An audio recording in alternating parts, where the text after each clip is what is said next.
Hi అండి. అందరూ ఎలా ఉన్నారు? నేనైతే చాలా బాగున్నాను. మేమైతే రేణిగుంటకైతే చిన్న పని నుండి అయితే వచ్చాము. ఇక్కడైతే వానైతే లైట్‌గా పడుతుంది. ఆగింది ఇప్పుడే. మేమైతే జామ్ గడైతే ఆగాము. కాఫీ తాగుదాము అనేసి నేను, మా హస్బెండ్. మేమైతే బిర్యానీ అయితే తీసుకోవాలి అనుకుంటున్నాము. ఏమేమి తీసుకుంటాము అనేది నేను ఇంటికెళ్ళాకైతే మీకు చూపిస్తాను. ఇంటికైతే వచ్చేసాము మేమైతే. వానైతే కొంచెం లైట్‌గా పడుతుంది. ఇప్పుడే ఆగింది. మేమైతే షవర్మా ఒకటి తీసుకున్నాము. బిర్యానీ అయితే ఒకటి తీసుకున్నాము. బిర్యానీలో అయితే కర్రీ ఒకటి, ఆనియన్స్, లెమన్ అయితే ఒకటి ఇచ్చున్నారు. మజ్జిగ ప్యాకెట్ ఒకటి, బిర్యానీ బాక్స్ ఇచ్చున్నారు. షవర్మా అయితే ఓపెన్ చేశాను. బిర్యానీ అయితే గిన్నెలోకి అయితే వేసేసుకున్నాను. పిల్లలకైతే పెట్టాలి కదా! పిల్లలు అడుగుతున్నారు బిర్యానీ బిర్యానీ అనేసి.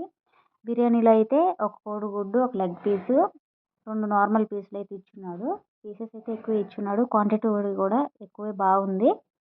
చాలా బాగుంటుంది అక్కడైతే. మేము ఎప్పుడు అక్కడే తెచ్చుకుంటాము జామ్‌లో. Thank you for subscribe my channel.